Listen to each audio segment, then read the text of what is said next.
August 17, 1944, northern France near Falaise. The GMC CCKW sat abandoned on the roadside. Its canvas cover torn by shrapnel, engines still warm. The American convoy it belonged to had been caught in a Luftwaffe strafing run, one of the increasingly rare occasions when German aircraft actually appeared over France. Wehrmacht mechanics from the 276th Infantry Division approached cautiously, examining what the Americans called a deuce and a half. "Get the Hopfeld-Weibel," one mechanic called. "This one's intact." What they discovered over the next hour would confirm suspicions that had been growing since Normandy. Germany had already lost this war, not on the battlefield, but in the factories of Detroit. The truck was massive compared to German vehicles at 2.5 tons rated capacity. It dwarfed the standard Opel Blitz, yet the mechanics immediately noticed something unexpected. It wasn't complicated. The 6-cylinder engine sat openly accessible with parts clearly labeled in English. The mechanic opened the toolbox mounted on the running board. Inside were standard wrenches, pliers, and a manual printed on quality paper with detailed illustrations. "Look at this," the Hopfeld-Weibel said, flipping through the manual. "Everything is explained with pictures." A child could follow these instructions. They had captured American trucks before, but never examined one so thoroughly. The GMC bore markings indicating it was a 1943 model CCKW 353, the long wheelbase version. Production number stamps showed it was one of thousands built that year at the Pontiac plant, thousands from a single factory. The first mechanical inspection revealed the philosophy. The GMC 270 engine produced 104 horsepower from 269 cub-in. Not impressive by German standards. But the mechanic recognized immediately that performance wasn't the goal. Every bolt was the same size. Every nut could be turned with the same wrench. The spark plugs were positioned for easy access. The oil filter could be changed without tools. "This is designed for idiots," one mechanic muttered. The Hopfeld-Weibel corrected him. "No, it's designed for an army of millions where most men aren't mechanics. This is brilliant." He was right. The GMC wasn't engineered for perfection. It was engineered for America's conscript army, where farm boys from Iowa and factory workers from Pennsylvania would become combat drivers with minimal training. Every component was selected for availability and ease of replacement. Nothing was exotic. Nothing required specialty knowledge. They examined the 6-wheel drive system. A simple transfer case engaged the front axle with a single lever. In comparison, their Opel Blitz trucks were rear-wheel drive only, struggling constantly in French mud and requiring careful driving to avoid getting stuck.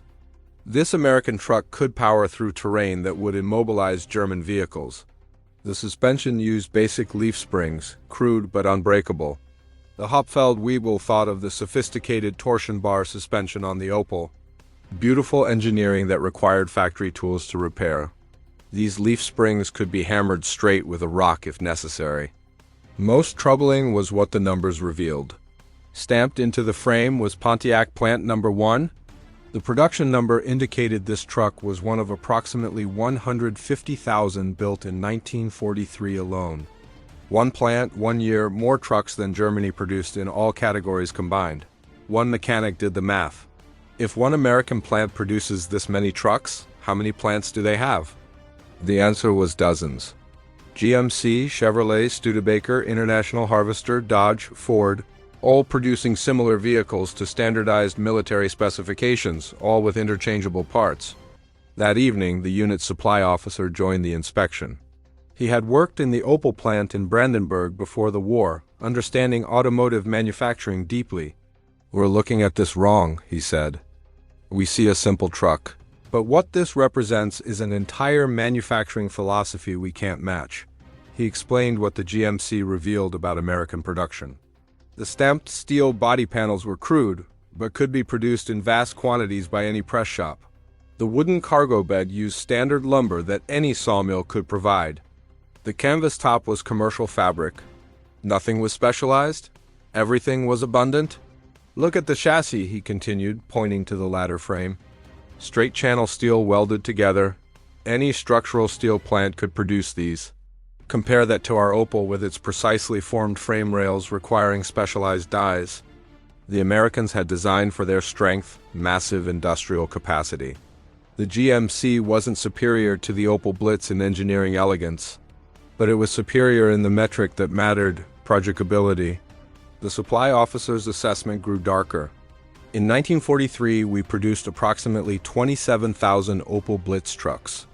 The Americans probably built 20 times that number of these GMC trucks alone. And that's just one truck type from one manufacturer. He was understating it.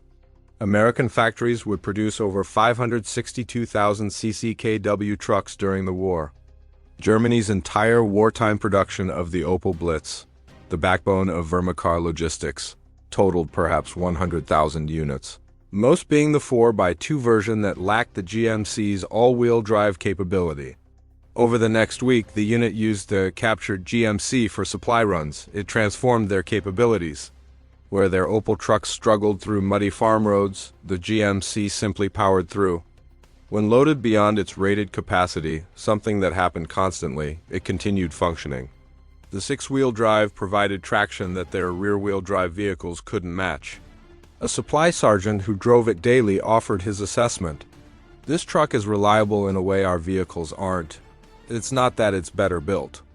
It's that it's built expecting abuse. They designed it knowing soldiers would overload it, neglect maintenance, and drive it like they're trying to destroy it. That was the revelation.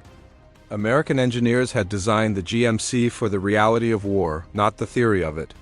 They assumed drivers would be poorly trained, maintenance would be delayed, and operating conditions would be terrible. So they built accordingly. Simple, robust, forgiving. On August 25, 1944, the same day the Red Ball Express began operations, the 276th Infantry Division received orders to withdraw eastward. They witnessed something that completed their education in American logistics. An American convoy passed on a parallel road, not a tactical movement, but a supply column. The watching Germans counted vehicles as they rolled past. After half an hour, they gave up counting. Truck after truck after truck stretching to the horizon. GMC CCKW trucks predominated, all identical, all loaded with supplies, all moving with mechanical precision toward the front. "Where are their horses?" a young soldier asked, genuinely confused. The Hopefeld Weeble realized the boy had never seen a fully motorized army. In the Wehrmacht, 80% of logistics relied on horses. Their division alone required over 5,000 horses to move supplies. Those horses needed food, water, rest, and veterinary care. They could march perhaps 30 kilometers per day in good conditions. They died by the thousands in winter. American divisions had no horses, they had trucks. Thousands of trucks that could move hundreds of kilometers per day required no fodder, didn't tire, and didn't freeze to death. The supply officer did more calculations that night. Each American division has approximately 2,000 trucks. They have 40 divisions in France. That's 80,000 trucks supporting combat operations, not counting the supply services. We have 3 million horses total across all fronts and maybe 100,000 trucks. Someone asked the obvious question, how can they produce so many vehicles? The answer was painful to articulate. American automotive plants had been designed for mass production long before the war. Ford's assembly line, GM's production systems. When war came, they simply converted civilian production to military needs. The same factories that built Chevrolet sedans built GMC trucks. The same workers who assembled Oldsmobiles assembled military vehicles. The transition was seamless because the manufacturing philosophy was identical. Standardization, interchangeability, mass production. Germany had excellent engineers but lacked this production infrastructure. The Opel plant in Brandenburg, even at peak production, couldn't match a single American automotive complex. And America had dozens of such complexes. By September 1944, the unit had captured 3 more GMC trucks and a Dodge WC-63. The mechanics noticed something remarkable. Parts were interchangeable not just between GMC trucks, but between different manufacturers. A GMC carburetor fit the Dodge, electrical components were standardized. Even tires were the same size? They've standardized their entire vehicle fleet, the supply officer explained. One set of specifications, multiple manufacturers. It means any mechanic can service any truck, any parts depot can supply any vehicle. Their logistics are unified in a way ours have never been. The Wehrmacht used vehicles from dozens of manufacturers with incompatible parts. A mechanic trained on an Opel couldn't necessarily service a Boeing or a Mercedes. Parts warehouses had to stock components for hundreds of vehicle types. It was a logistical nightmare. On October 3, 1944, the division's remaining vehicles became stranded when fuel supplies failed to arrive. The horses could forage, but the trucks sat immobile. Meanwhile, American operations continued unabated because their supply network, built on thousands of GMC trucks, delivered fuel reliably to forward units. The mechanics spent their enforced idleness studying the captured American trucks. One made an observation that crystallized their understanding. We designed our vehicles to be good. They designed theirs to be good enough, but in overwhelming numbers in total war that wins.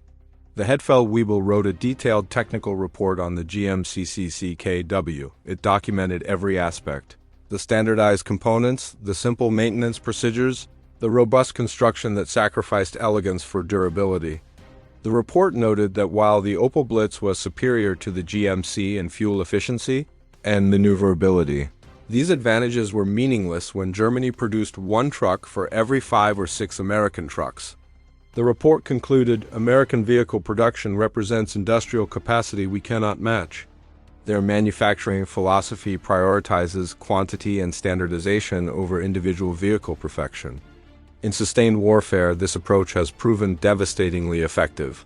Similar reports were flooding Wehrmacht headquarters from every front. German intelligence analysts compiled American production statistics with growing alarm. The numbers were staggering. American factories produced 2.4 million military trucks during the war. Germany, Italy, and Japan combined couldn't approach that total. December 1944 brought the Ardennes offensive, Hitler's last gamble in the West. The Operation S logistics plan relied heavily on capturing American fuel supplies because Germany lacked sufficient fuel to sustain the offensive. German soldiers were ordered to use captured American vehicles whenever possible because German logistics couldn't keep pace. The irony was bitter. Germany's last major offensive depended on capturing the very vehicles and fuel that symbolized why Germany was losing. The 276th Infantry Division participated in the offensive using their collection of captured American trucks, alongside their few remaining Opel vehicles. When the offensive stalled, it wasn't primarily because of American resistance, though that was fierce, but because German logistics collapsed. Panzer divisions abandoned tanks when fuel trucks couldn't reach them. Infantry units resorted to horse-drawn wagons because motorized transport had broken down. Meanwhile, American supply operations continued with mechanical efficiency. The Red Ball Express had ended in November, but American logistics now operated from Antwerp, Brussels, and Cherbourg. Trucks moved supplies on routes that became more efficient as engineers rebuilt French infrastructure. The American Army was a machine fed by industry operating at a scale Germany had never achieved.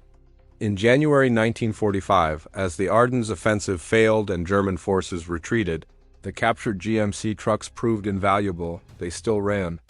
The Opel trucks, subjected to the same harsh conditions, had mostly broken down. The difference wasn't just maintenance, it was design philosophy. The GMC was built to absorb punishment. The Opel was built to German standards of precision that couldn't tolerate wartime abuse. By March 1945, the 276th Infantry Division was defending positions in the Rhineland. American forces had crossed the Rhine in overwhelming strength. The mechanics watched American supply operations with professional admiration tinged with despair. They've built an army that runs on logistics, and they've built logistics that can't be stopped, the Hetfeld-Weibel observed. Our army was built assuming we'd fight short campaigns where tactical excellence would overcome material disadvantages. We never planned for this. Years of sustained combat against an enemy that produces equipment faster than we can destroy it. The division surrendered on April 18, 1945. They became prisoners transported to processing centers in American GMC trucks. The journey provided a final education in American industrial capacity. At the processing center near Koblenz, prisoners saw hundreds of American trucks in motor pools. Young American soldiers serviced them with casual efficiency that would have been impossible in the Wehrmacht. Parts were abundant. Tools were readily available. Maintenance manuals were simple enough that soldiers with minimal training could perform complex repairs. A captured mechanic spoke with an American motor sergeant who was surprisingly friendly given the circumstances. "You're mechanics? Hell, we need mechanics. Can you work on these?" The sergeant gestured at the GMC trucks. "Yes, we've maintained several captured ones. Good, the war is over for you guys, but these trucks still need maintenance. I can get you assigned to the motor pool. Better than sitting behind wire." Over the following weeks, German mechanics worked alongside American soldiers, maintaining the very vehicles that had helped defeat them. The American sergeant explained the maintenance philosophy with unguarded honesty. "We design everything for speed, quick maintenance, common parts, simple procedures. See this engine? Complete overhaul can be done by a two-man team in 8 hours using field tools. Try doing that with one of your trucks." The German mechanic acknowledged the truth. An Opel engine overhaul requires factory conditions and specialized equipment. "We design for precision. You design for practicality. Exactly, in peacetime, your way probably produces better vehicles. In war, our way produces vehicles that keep armies moving. How many of these GMC trucks you think we built? I don't know, hundreds of thousands, over 500,000 of just this model. Then there's the Dodges, the Studebakers, the Internationals. Millions of trucks total, that's what won the war. Not better equipment, but more equipment than you could ever destroy." The American continued. "You know what's funny? These trucks aren't that complicated. We used commercial truck technology, barely modified it for military use. The engine's a commercial design, the transmission's commercial. We just made it rugged and produced it in massive quantities." This was the lesson German mechanics absorbed completely. America had won through industrial philosophy as much as industrial capacity. They designed for mass production from the start, standardized ruthlessly, prioritized reliability over sophistication, and built supply chains that could sustain operations indefinitely. The mechanics spent months in prisoner camps, many working in American motor pools. They witnessed the scale of American logistics daily. Convoys of hundreds of trucks moving supplies across occupied Germany. Repair depots with more spare parts than entire German divisions had possessed. Production systems so efficient that damaged vehicles were often replaced rather than repaired because new vehicles arrived faster than repairs could be completed. In late 1945, as repatriation began, German mechanics returned to a devastated homeland. Cities were rubble, factories were destroyed, but everywhere were American vehicles, GMC trucks hauling reconstruction materials, Jeeps carrying occupation forces, equipment supporting the beginning of German rebuilding. The Feldwebel, now just a civilian, found work at a reconstruction depot in Frankfurt. His experience with American vehicles made him valuable. One day, training young Germans in vehicle maintenance, he reflected on what the war had taught him. "Before the war, we believed German engineering was superior, that quality would overcome quantity. We were wrong. The Americans understood modern industrial warfare better than we did. They built adequate equipment in overwhelming numbers. They standardized ruthlessly. They designed for the army. They had millions of ordinary men, not the army we wished we had. Elite specialists?" He gestured at the GMC trucks in the depot yard. "These trucks aren't masterpieces of engineering, but they won the war because there were hundreds of thousands of them. They all used the same parts. Any soldier could drive them, and any mechanic could fix them. That was the genius. Not in individual vehicles, but in the system that produced them." By 1947, the Marshall Plan was delivering aid to Germany, transported primarily in American trucks.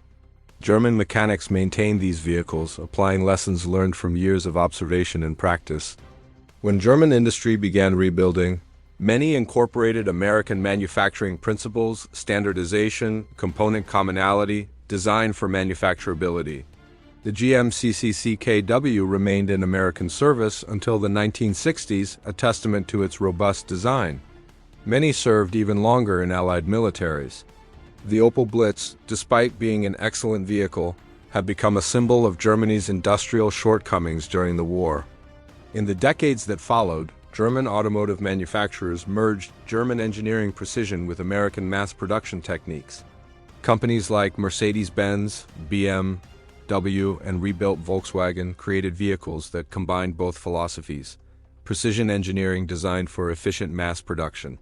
Former Wehrmacht mechanics who had maintained both German and American vehicles during the war became valuable consultants to rebuilding German industry. They understood both approaches and could articulate why the American system had proven superior in sustained conflict. One such consultant in a 1967 interview for an automotive trade journal summarized the lesson. "The GMC truck taught us that in modern warfare, perfection is the enemy of good enough." Germany designed beautiful vehicles that were too complex to produce in necessary quantities and too sophisticated for field maintenance. America designed adequate vehicles that could be produced by the millions and maintained by anyone. We lost not because our engineers were inferior, but because we misunderstood what industrial warfare required. The article included a photograph of a restored GMC CCKW at an automotive museum. The caption read, "American GMC CCKW Deuce and a half truck. Over 560,000 produced 1941 to 1945. These trucks formed the backbone of the Red Ball Express and represented the American industrial philosophy that overwhelmed Axis powers through mass production and standardization." Beside it, for comparison, sat a restored Opel Blitz. The caption, "German Opel Blitz, 3-ton truck. Approximately 100,000 produced 1937 to 1944. Excellent vehicle design hampered by limited production capacity and lack of four-wheel drive in most models." The visual comparison told the story completely. Both were well-designed trucks, but one existed in overwhelming numbers with standardized parts, simple maintenance, and a supporting logistics network that could sustain armies indefinitely. The other was a quality product produced in insufficient quantities by an industrial base that could uncompete with American manufacturing capacity. The mechanics who examined that first captured GMC in August 1944 had understood immediately what it represented. They had seen the future and Germany's past. American industrial philosophy developed in the automotive plants of Detroit and refined through decades of mass production had proven itself the superior approach for modern warfare. The GMC CCKW wasn't just a truck. It was a teacher of hard lessons about industrial warfare, about design philosophy, and about why quantity has a quality all its own. For German mechanics who maintained these vehicles as prisoners and later as civilians helping rebuild their country, those lessons shaped the rest of their lives and influenced German manufacturing for generations. The story of Wehrmacht mechanics and the GMC truck is ultimately about learning through defeat. They had believed in German superiority, in precision over quantity, in engineering perfection over mass production. American trucks, simple, abundant, reliable, taught them otherwise. That knowledge, painful in acquisition, became invaluable in reconstruction, helping transform Germany from a defeated enemy to a prosperous ally built on lessons learned from thousands of American trucks that had rolled through European battlefields. The mechanics who drove captured GMC trucks admitted they had never had vehicles quite like them, not because of superior engineering, but because of a production philosophy Germany had never mastered. That admission